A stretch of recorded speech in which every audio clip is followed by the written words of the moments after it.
নমস্কার, নিউজ ভ্যানগার্ডের পর্দায় আপনাদের প্রত্যেককে স্বাগত এবং গুরুত্বপূর্ণ সব খবর নিয়ে আপনাদের সাথে আমি রয়েছি শতাব্দী। নজর রাখছি আজ শুরুতেই সাংবাদিক সম্মেলনের দিকে। আজ ত্রিপুরা ইলেকট্রনিক্স কনজিউমার অ্যাসোসিয়েশনের পক্ষ থেকে সাংবাদিক সম্মেলনের আয়োজন করা হয়েছে এবং এই সাংবাদিক সম্মেলনে একাধিক ইস্যু তারা তুলেছেন। বিশেষ করে বর্তমানে যে বিদ্যুৎ পরিকল্পনা নিয়েছে সরকার, তাতে করে একটা ক্ষোভ প্রকাশ করেছেন আজ টিইএসএ এবং অবশ্য ভোক্তাদের স্বার্থে অর্থ লুটের অপচেষ্টা বলে আজ আখ্যা দিয়েছেন তারা। একই সঙ্গে বর্তমানে যে বিতর্কিত বিষয় তা হচ্ছে স্মার্ট মিটার, সেই স্মার্ট মিটার লাগানোর তীব্র বিরোধিতাও আজকে সাংবাদিক সম্মেলনের মাধ্যমে তারা করেছেন। কি রয়েছে ওনাদের বক্তব্যে শুনুন।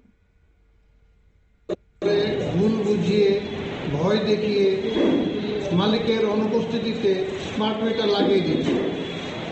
এই স্মার্ট মিটার স্মার্টলি গ্রাহকদের টাকা লুট করার একটা যন্ত্র। গত 8 তারিখে বিদ্যুৎ মন্ত্রী বলেছেন যে স্মার্ট মিটার এবং পুরনো ডিজিটাল মিটার পাশাপাশি বসাতে পারবে যদি কোনো গ্রাহক চায়। তাহলে দুটোই যদি সঠিক থাকে, ওইটাও যদি সঠিক থাকে, তাহলে স্মার্ট মিটারটা কেন? স্মার্ট মিটারটা হচ্ছে কর্পোরেট হাউসকে, আদানি, টাটা, টরেন্টো, এইরকম যে কর্পোরেট হাউসগুলি আছে তাদের লক্ষ লক্ষ কোটি টাকা সারা দেশের এই বিদ্যুৎ গ্রাহকদের এই মিটার বাবদ তারা লাভ করবে। সেই লাভের জন্য এটা খুলে দিয়েছে। পাশাপাশি আমাদের টিএসসিসিএল লাভজনক একটা সংস্থা, সেই সংস্থাকে ধীরে ধীরে ক্ষতির দিকে নিয়ে গিয়ে একটা অলাভজনক সংস্থায় পরিণত করেছে। পরে এখন সেটাকে যাতে 1-2 বছরের মধ্যে এই স্মার্ট মিটার লাগিয়ে বেসরকারি মালিকের হাতে তুলে দেবে, এই পরিকল্পনার জন্য আজকে ত্রিপুরার 10.5 লক্ষ, প্রায় 10,26,000 গ্রাহকদের জন্য যে মিটার, সেই মিটারের একটার দাম 8 থেকে 10,000 টাকা, গড়ে 10,000 টাকা ধরলে পরে 1,000 কোটি টাকা লাগবে।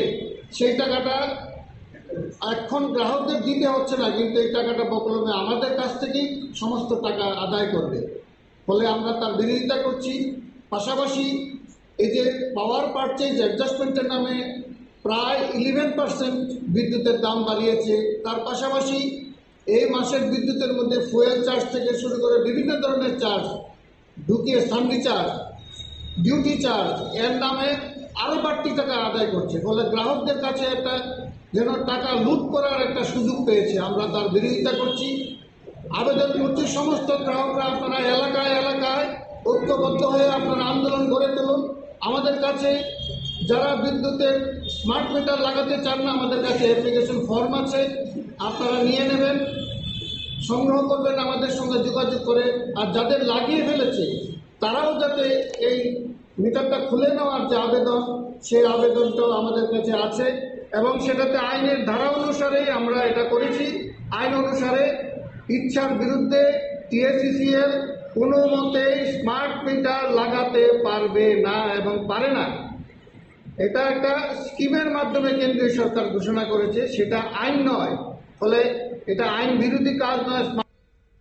আপনারা শুনলেন তাদের বক্তব্য। অবশ্য গ্রাহকদের জন্য বিদ্যুৎ খাতে যে পরিকল্পনা নেওয়া হয়েছে তাতে করে এর তীব্র ক্ষোভ তারা জানিয়েছেন। একই সঙ্গে স্মার্ট মিটার লাগানো স্মার্ট ভাবে অর্থ লুটের চেষ্টা বলেও তারা আখ্যা দিয়েছেন আজ। এদিন অবশ্য গ্রাহকদের স্বার্থে সেখানে স্মার্ট মিটার যদি কেউ লাগাতে না চান তাহলে তারা যেন অতি দ্রুত সেই ফর্ম সংগ্রহ করে সেটা জমা দেন, সেই নিয়েও তারা আহ্বান জানিয়েছেন। একই সঙ্গে স্মার্ট মিটারের বিরোধিতা করে আজ সাংবাদিক সম্মেলন করেছেন তারা।